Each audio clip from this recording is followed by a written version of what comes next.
Bom, gente, vamos lá. Então, a gente vai agora para a segunda parte do sistema urinário. Então, lá na outra aula, a gente falou sobre rim, falou sobre ureter. E aí, agora nessa segunda parte, a gente vai falar sobre bexiga e uretra. Bom, primeiro, a bexiga. A bexiga é o que a gente chama de víscera oca. O que é isso? É uma víscera que não tem um parênquima. E a bexiga, ela é uma víscera que tem parede muscular. Então, a gente já imagina que os músculos, como tem a capacidade de contrair e relaxar, então a bexiga, ela vai ter um formato, como a gente já visualiza aqui na figura, é um formato que se modifica a depender se ela está vazia ou se ela está repleta de urina. A bexiga a gente já viu lá no fórum, né? Naquele caso clínico, ela é um órgão que tem uma sintopia muito grande com a sínfise púbica. Então, a bexiga ela fica posterior à sínfise púbica. Como a gente já falou, ela funciona como um reservatório de urina. Então, a gente imagina que o rim ele vai o tempo todo filtrando o sangue e vai o tempo todo sintetizando urina.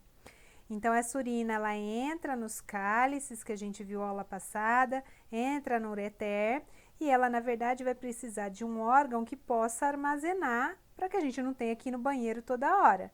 Então, esse órgão que armazena a urina pronta é a bexiga.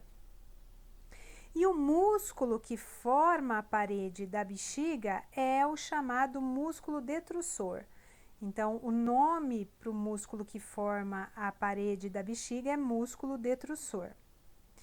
E aí, como a gente falou, então essa forma do órgão ela vai variar de acordo com o estado de plenitude, ou seja, de acordo com o quanto de urina ela está armazenando naquele momento.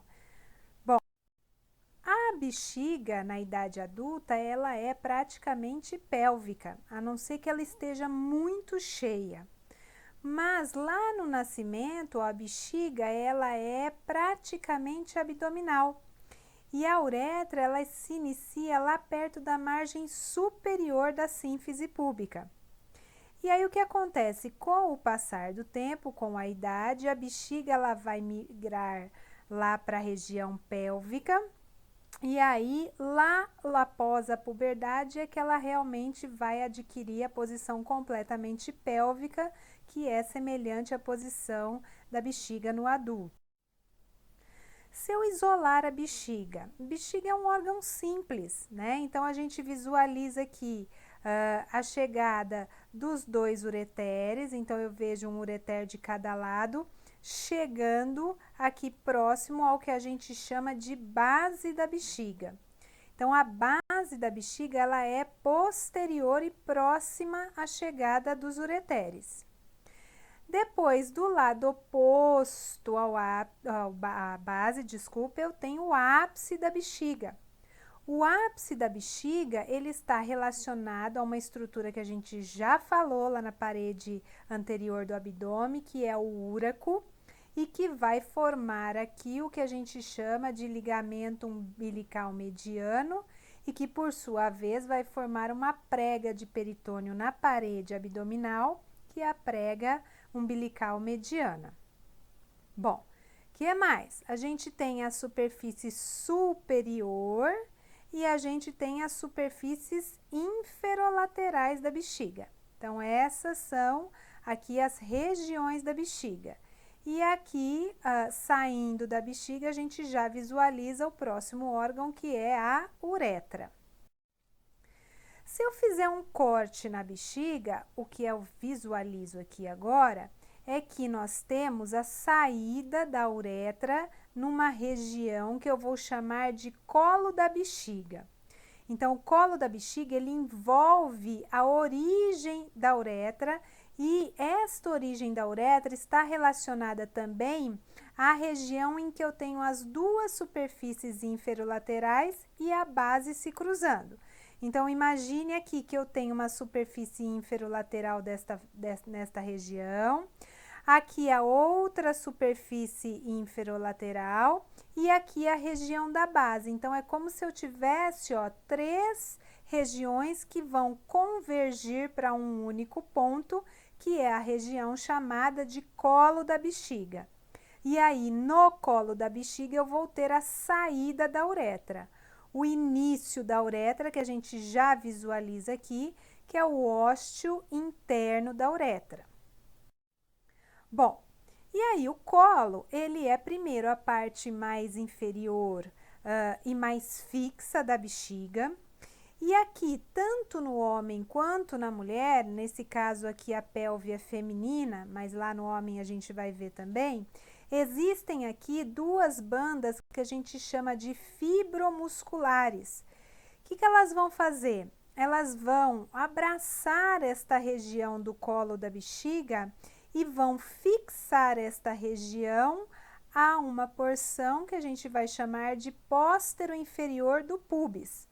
Então, na verdade, essa faixa de essa faixa fibromuscular, então a gente já imagina que tem tanto tecido fibroso quanto tecido muscular passando aqui, elas vão ajudar na fixação desta região do colo da bexiga. Além desta banda fibromuscular, eu tenho, olha só, para fixação do colo, a membrana do períneo, que a gente está visualizando aqui, né? A gente tem também, lembrando lá das outras aulas, os músculos levantadores do ânus, que vão estar abraçando aqui a bexiga, na verdade, vai estar apoiada nesses músculos. E os próprios ossos do púbis aqui, que vão ajudar na sustentação desta região mais anterior aqui da bexiga. Nos homens, a gente já visualiza a relação aqui nesta figura da parte mais inferior do colo da bexiga com o próximo órgão, que é a próstata. Então, o que acontece no homem é que essa banda fibromuscular, que forma o chamado ligamento puboprostático, ele vai sair então da região póstero inferior do púbis e vai abraçar a próstata. Então, esses ligamentos, na verdade, eles acabam unindo a cápsula prostática à região do púbis. E nas mulheres, então, este ligamento é o chamado pubovesical. Então, é o ligamento que tem a mesma função aqui deste aqui no homem, mas, né, no homem a gente tem ainda a presença da próstata nesta região logo abaixo da bexiga. Bom, o que acontece aqui é que a região da base da bexiga, ela acaba formando e tendo aqui uma região que vocês vão ver lá na histologia, que é uma região em que eu tenho o epitélio diferenciado. E é esta região que a gente vai chamar de trígono da bexiga. Então, o que acontece aqui, ó? Eu estou visualizando as aberturas dos ureteres, que a gente pode chamar de ósteos ureterais. E aí, eles vão formar aqui um triângulo, um trígono, com o ósteo interno da uretra. Então, na verdade, ó, são os dois ósteos dos ureteres com o ósteo interno da uretra. Então, este trígono, ele marca uma diferenciação no epitélio da bexiga. E aí, a gente tem aqui, entre os dois ósteos dos ureteres, uma prega que a gente vai chamar de prega interureteral, tá? Então, trígono da bexiga, toda esta região aqui que a gente está visualizando, inclusive, na figura, que é uma região diferenciada. Bom, e a uretra? Primeiro, a uretra, tanto no homem quanto na mulher, vai começar, então, no que a gente chama de base da bexiga. E aí, eu visualizo aqui já uma uretra masculina e uma uretra feminina. De cara, a gente já vê que é bem diferente, inclusive no tamanho.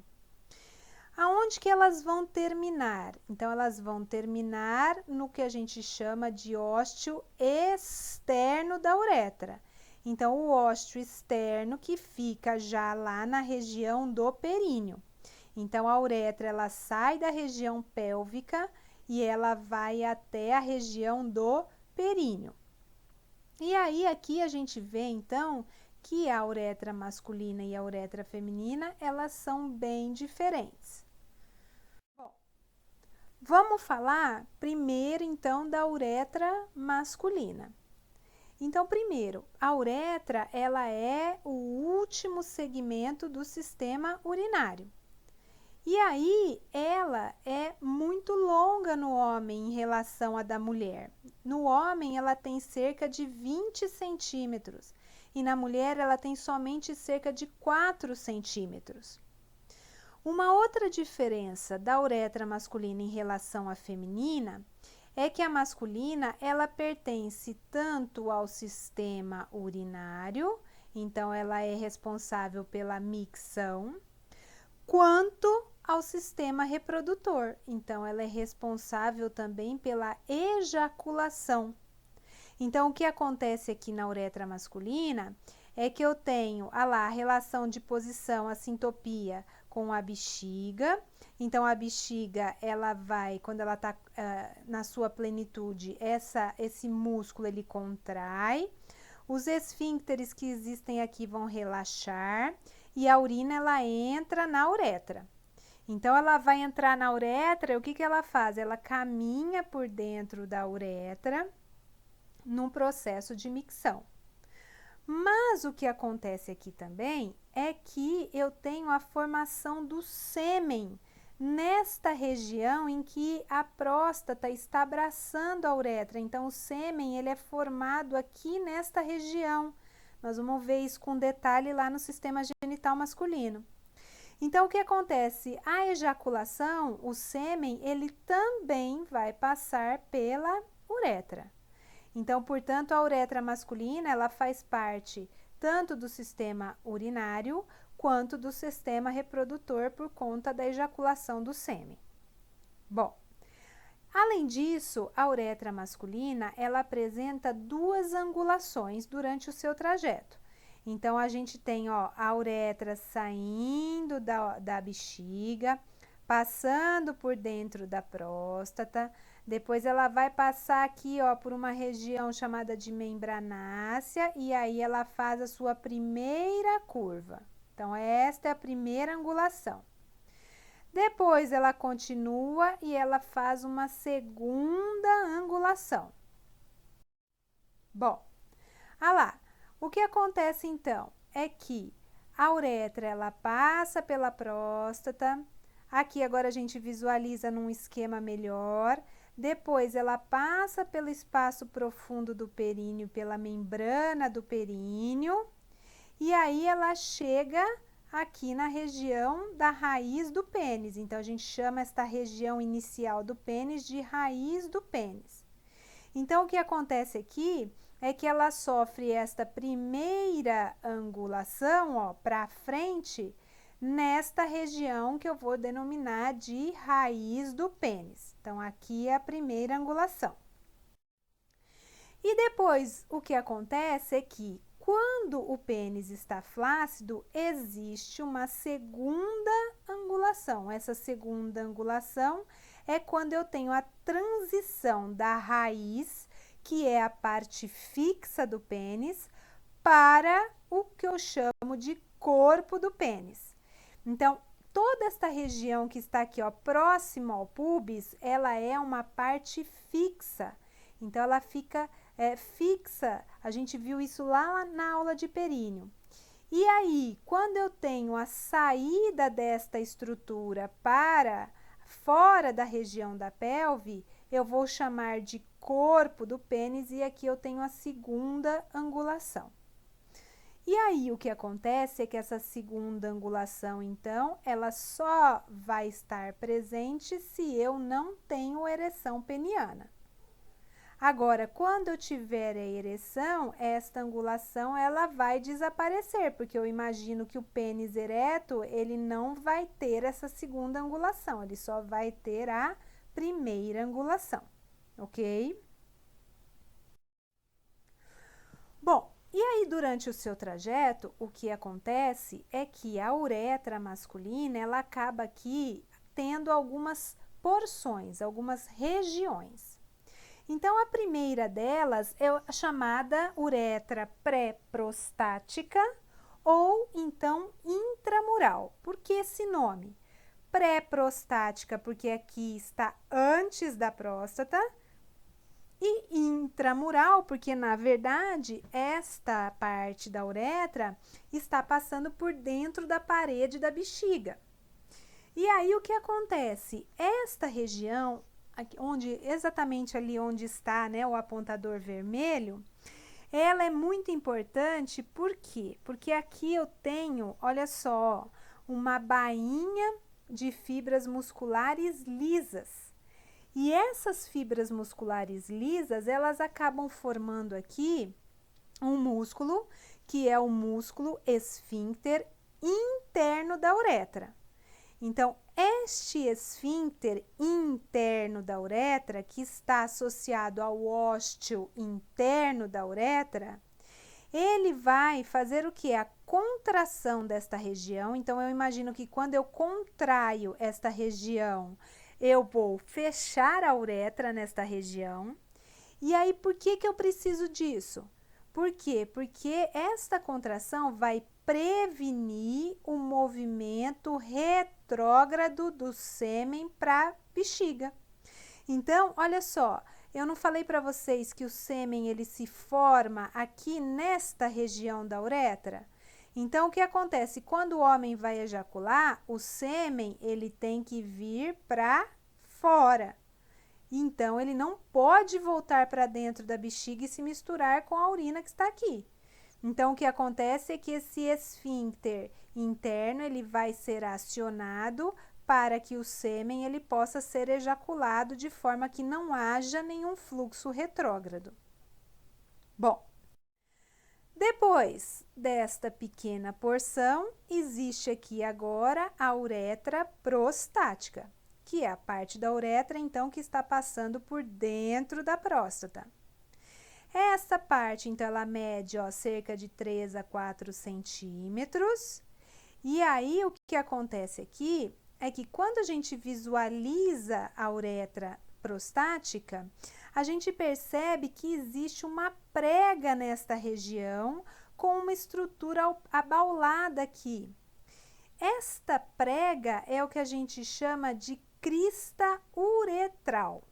Então, crista uretral é o que existe aqui na chamada uretra prostática. Na verdade, ó, ela é o finalzinho desta prega lá do trígono. Então, ela se continua aqui e forma a chamada crista uretral. Bom, se a gente der um zoom, olha só. Então, eu vejo aqui a crista uretral. E aí, a crista, ela passa exatamente no meio da uretra. E aí, de cada lado aqui da crista, eu tenho uma depressão, eu tenho uma fossa, que a gente vai chamar de seio prostático.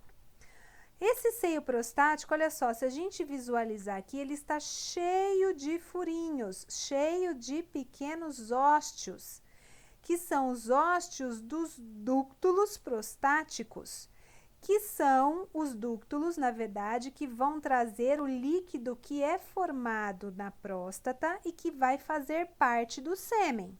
Não vou entrar em detalhes, porque eu vou falar isso muito bem lá no genital masculino, mas só para vocês começarem a conhecer a anatomia. Bom, o que mais? Aqui, nesta região abaulada que fica próximo à crista, eu tenho o chamado colículo seminal. O colículo seminal, ele é utilizado para determinar a posição da glândula prostática. Por quê? Porque nós vamos ver que a próstata, ela é formada por uma porção de glândula e outra porção muscular. Então, o que acontece aqui é que a porção glandular, ela está principalmente nesta região do colículo seminal. E aí, existem alguns procedimentos, um deles é a ressecção transuretral da próstata, e em que eu não posso fazer a raspagem desta região. Bom, o que mais? O trículo, o que é isso? O trículo é essa pequena porção aqui. E esta porção, na verdade, ela é um remanescente embriológico. Então, imaginem que lá nas mulheres, esse bolsão, ele cresceu, virou a vagina e o útero. Mas aqui no homem ele não se desenvolveu, então ficou essa bolsa em fundo cego, que é o chamado utrículo. E logo abaixo do trículo a gente ainda visualiza aqui os chamados ósteos dos ductos ejaculatórios. Então, na verdade, aqui a gente tem a união do sistema urinário com o sistema genital.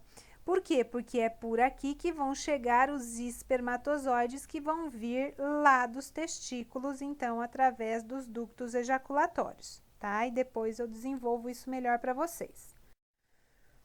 Bom, depois disso, da uretra prostática, a gente tem a uretra membranácea. A uretra membranácea é aquela que vai passar pelo espaço profundo do períneo. Então, aqui eu tenho a membrana do períneo que está passando aqui. Esse é o espaço profundo do períneo. E aqui a gente tem uma outra importância para esta região da uretra. Por quê? Porque aqui existe agora um músculo esquelético, que é agora o esfíncter externo da uretra. Então, ó, a gente viu que o esfíncter interno da uretra estava na uretra intramural e era formado por músculo liso, ou seja, músculo involuntário. E agora aqui a gente já visualiza uma outra porção da uretra em que eu tenho músculo esquelético, ou seja, músculo voluntário, que vai formar então o esfíncter externo da uretra. Então, quando a gente está segurando o xixi, que músculo que a gente está apertando? A gente está apertando esta região do esfíncter externo da uretra. Então, quando eu aperto isso aqui, eu fecho a uretra e aí não vaza xixi. Por último, a gente tem então a região esponjosa ou peniana da uretra. Então, esta região ela é envolta pelo que a gente chama de corpo esponjoso, que é parte de tecido erétil do pênis. Existe aqui um primeiro alargamento, que é a região chamada de bulbo. Então, o bulbo ainda está lá na raiz do pênis, lá no início do pênis. E depois, lá no final, ó, existe um outro abaulamento que é a chamada fossa navicular. Então, primeiro abaulamento da uretra peniana, que é o bulbo, e o segundo que é a fossa navicular. Bom, o que mais que a gente tem aqui? A gente tem a abertura, ó, se vocês visualizarem aqui, dois furinhos, que são dos ductos destas glândulas aqui, que são as chamadas glândulas bulbo-uretrais. Então, elas vão fabricar uma substância também que vai ser lançada na uretra peniana e que a gente vai ver melhor lá no genital masculino. E aí, por último, a saída aqui, que vai ser o ósteo externo da uretra. Então, o ósteo interno da uretra está lá na transição da bexiga, e o ósteo externo da uretra está aqui no que a gente chama de glande do pênis. E a uretra feminina? A uretra feminina, ela é muito simples, né, em relação à masculina. Por quê? Primeiro, ela é exclusiva do sistema urinário, do aparelho urinário. Eu não tenho aqui nenhuma ligação com o genital feminino. Ela é muito mais curta, né? Ela é muito menor do que a uretra masculina. E aí, se a gente visualizar nesse esqueminha, o que acontece aqui, ó, é que ela vai atravessar também o espaço profundo do períneo, a membrana do períneo, e ela vai se abrir aqui entre os lábios menores, lá na região do pudendo, ou do períneo, que é uma região que a gente vai chamar de vestíbulo da vagina. Então, o vestíbulo da vagina é essa região que fica entre os pequenos lábios. Então, aqui a gente visualiza, ó, a região do clitóris, não é clítoris, tá? É clitóris. Aqui seria a representação dos pequenos lábios. Então, a gente visualiza aqui a uretra saindo nesta região que é o chamado vestíbulo da vagina. Bom, aí, o que a gente tem, então, aqui, ó, o ósseo interno da vagina, da uretra, lá em contato com a bexiga, o ósseo externo da uretra, e aí, aqui, ó, logo posterior, a gente já tem o ósseo da vagina. Então, a face posterior da uretra, a região posterior da uretra, ela está relacionada à região anterior da vagina. Aqui nessa figura ainda, só para reparar, a sínfise púbica, aqui são os pequenos lábios, aqui os grandes lábios. Então, a região que se forma aqui entre os pequenos lábios é o que a gente chama, então, de vestíbulo da vagina, ok? Bom, gente, até a próxima, tá?